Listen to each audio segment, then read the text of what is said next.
Hi, my name is Dave McCall. Thanks for joining me. I write historical fiction under the pen name David Ebsworth, and we're recording this live today on this very fine 1st of June to commemorate an event that happened back in 1879 on this day. And this was the lonesome death of the French Prince Imperial in Zululand.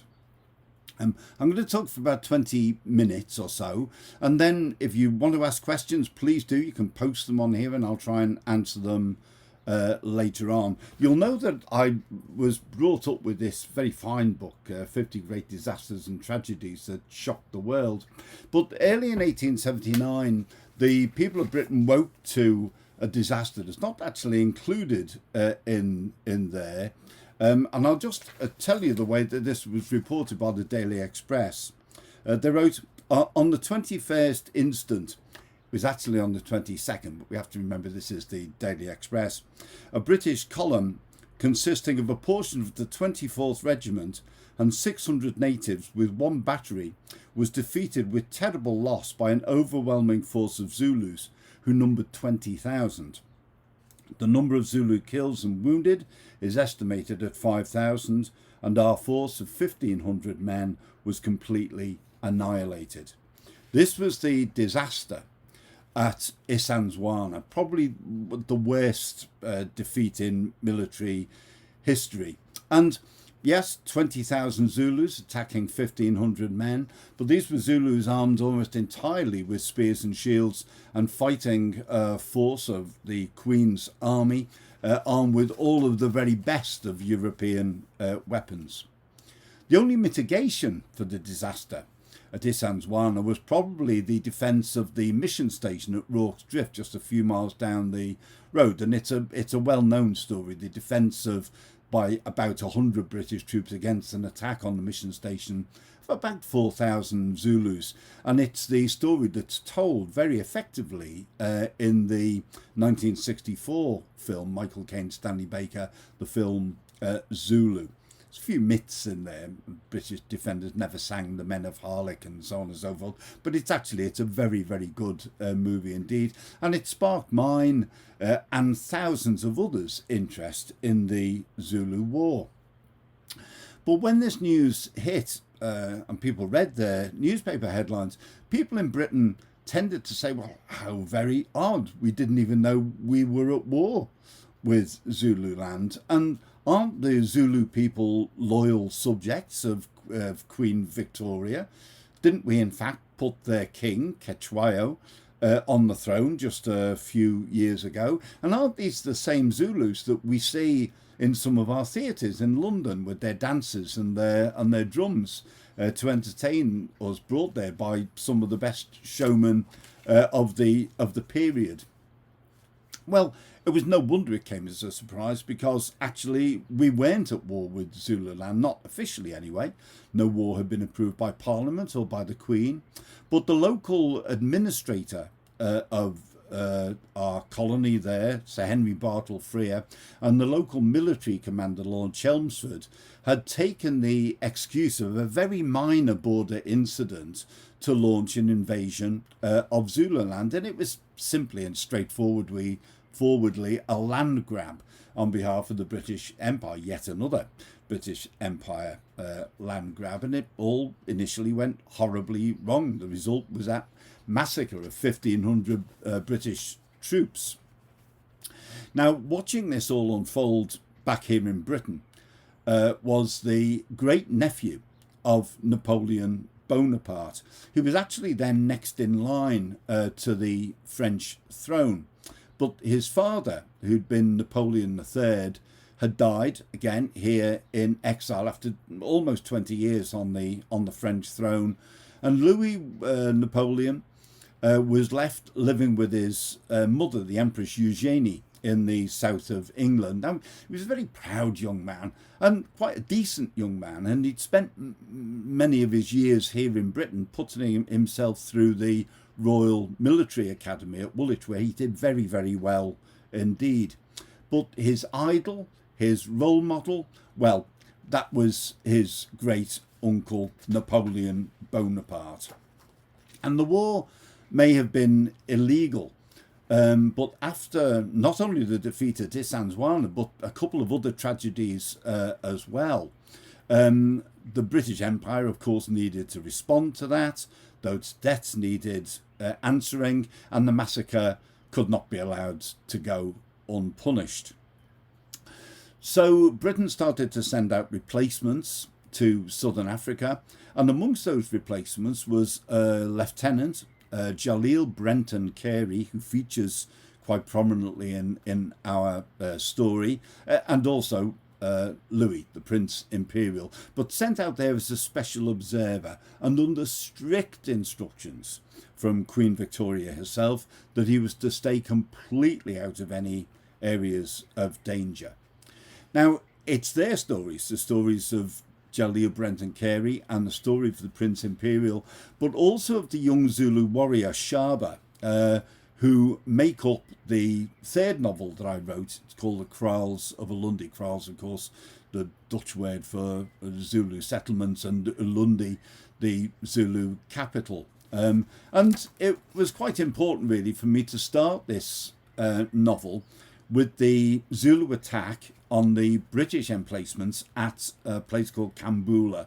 And again, I start with the story of that battle told from Shaba's viewpoint, because, to be honest, The Kraals of Ulundi is one of the only novels that's ever been written in English that tells the story of the Zulu War from a Zulu perspective as well as from a British perspective. Well, for the next 2 months, Louis Napoleon became frustrated. He wasn't seeing the action that he hoped that he'd see. He kind of entertained himself by giving fencing exhibitions. He was a great swordsman, and in fact he was carrying with him a sword that had once belonged to his great uncle, to Napoleon Bonaparte himself. And when he wasn't doing that, then he was taking part in routine patrols. But on the 1st of June in 1879, he went on a patrol with Lieutenant Jaleel Brenton Carey. They were in the middle of the second invasion of Zululand, and the mission of the patrol was to find a decent campsite for that night. And according to all the reports, they were travelling through an area where there were no Zulus at all. It was completely safe. So they stopped at an Umuzi settlement that looked deserted, and they settled down and they drank some tea. Now, there was a little bit of friction between Carey and Louis Napoleon. Carey directly responsible for that particular patrol, but was he responsible for the Prince Imperial of France? That's a slightly different thing, and there was some friction between the two men. But suddenly it all became very academic, and as they were resting, out of the mealies, the tall plants that grew all around this particular settlement, came a party of hostile Zulus and attacked them. The patrol took to their horses and they fled back across the nearby river, but not before 2 of the British soldiers and the Zulu guide who'd been with them were killed by the Zulus. Louis himself tried to mount his horse. Part of his harness snapped and he fell to the ground. The horse trampled on his arm. Louis managed to get himself down into a donga, a gully that ran along the side of this small village, and there he began to fight off the Zulu attacks with that same sword. Afterwards, the Zulus who took part in the attack were interviewed, and they said that he fought like a lion, and we did not dare close until he sank down facing us. Louis, of course, was killed, and the next day his body was recovered. The large force of men was led to the spot by Carey himself, but Carey by then, of course, was in disgrace for allegedly having abandoned the Prince Imperial to his fate. He was court-martialed. He was found guilty, but sometime later that outcome was not upheld back in Britain. But neither was Carey ever exonerated, and he found himself in that awful position of having the original court-martial decision hanging over his head literally until the day he died, a few years later. Prince Imperial's body was carried back to Durban with great pomp. A huge procession accompanied the hearse, and it was then, of course, ferried back to England. Now, by the time Louis's body arrived back in England, the whole world and his dog knew about this particular incident and the disgrace that had fallen upon Britain for having allowed this further tragedy, this disaster to have happened. And of course, it was a field day for conspiracy theorists who thought that somehow Britain must have engineered this as a plot to get rid of the last surviving member of the Bonaparte family. Well, the fact is, I suppose, that the whole history of France after 1879 may have been entirely different had Louis survived, but he didn't. The following year, his mother, the Empress Eugénie, made her own pilgrimage out to Zululand, and she followed the route that Louis himself had taken. She went to the site where he'd fallen, and indeed she spoke, it's said, to some of the Zulus who'd taken part in the actual raid itself. Well, it's quite strange things, really, about the Zulu War. This, and I'll come back to that in a minute. But meanwhile, the Zulus themselves have been defeated at Ulundi, at their capital, but not without the aid. The British Army found it necessary to turn Gatling guns, heavy artillery, against their warriors to finally, and disgracefully really, bring the Zulu nation to its knees. Louis was initially buried at St Mary's Church in Chislehurst, and there's a very, very fine effigy to Louis there. It's well worth visiting if you're in the Chislehurst area. But then he was reburied next to his father at St Michael's Abbey in Farnborough some little while later. Now, that respect that the Zulus showed for Louis's bravery, the comment that I read out before, was very much mutual. There's probably very rarely been a war in which the actual combatants in the war, British soldiers on the one hand, the Zulus on the other, had such respect for each other's valour.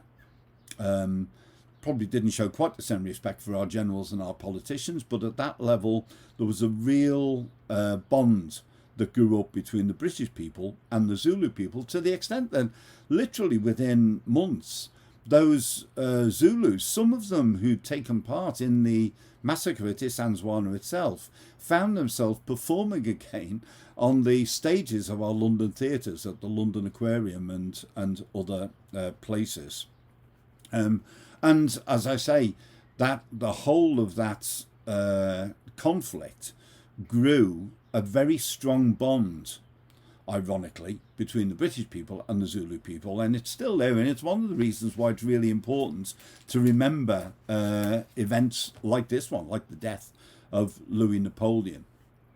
Well, back in 2013, Anna and myself were really, really lucky to have the chance to go out to KwaZulu-Natal, as that area, that Zululand area is now known, and to visit some of the locations that appeared in the Kraals of Ulundi in the novel I was then just about finishing. Also to enjoy some of that special relationship. It was a superb trip, and the people of that area, we just owe them so much really for their hospitality, but also so I could check out some of the culture and language issues. I as best I could, I tried to learn a little bit of isiZulu and learn as much about the Zulu culture as I could, but I knew very well I'd never quite do that properly unless I went there.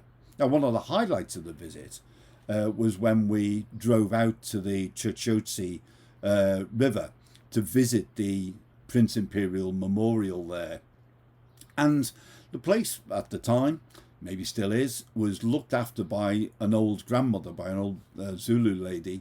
And she came across, she kind of keeps a visitor's book. We had to sign a visitor's book. She came across to chat with us, so it was a chance for me to practice my isiZulu, Sawubona.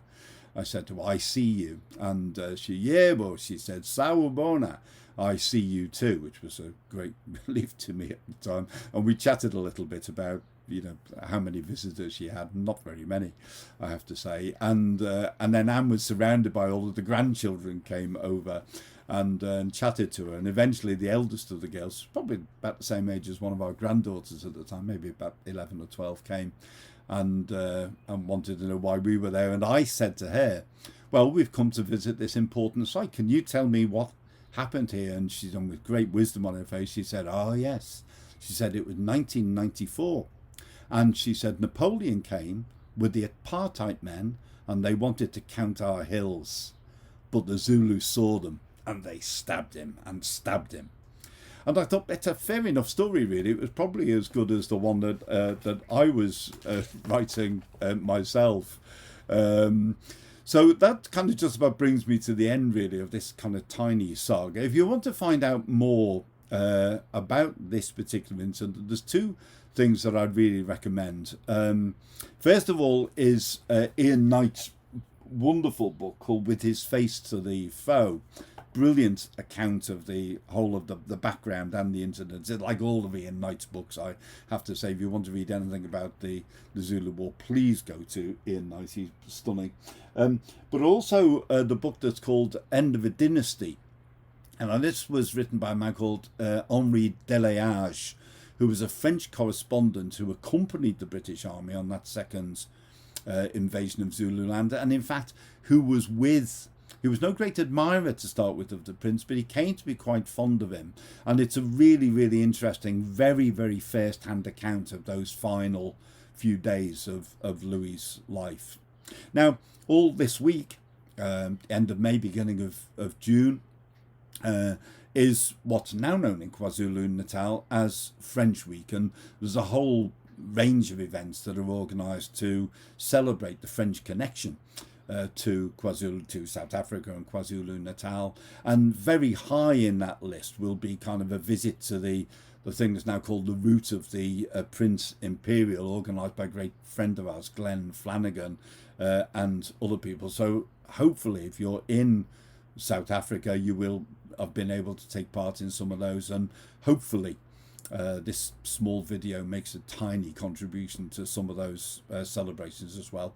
Well, as the Zulu people say, Kosi Kosi Yapela, and so it ends. This brings us to the end of the video. But if you've liked it, if you've enjoyed this, you want to see some more stuff or chat to me at all, then you can email me direct. Please do. I'd love to hear from readers at Dave McCall at davidebsworth.org, or you can just visit my website. It's www.davidebsworth.com. So .com for the website, .org for the email address. Thanks very, very much for being with me. Hope you enjoyed the video, and I look forward to chatting with you again soon.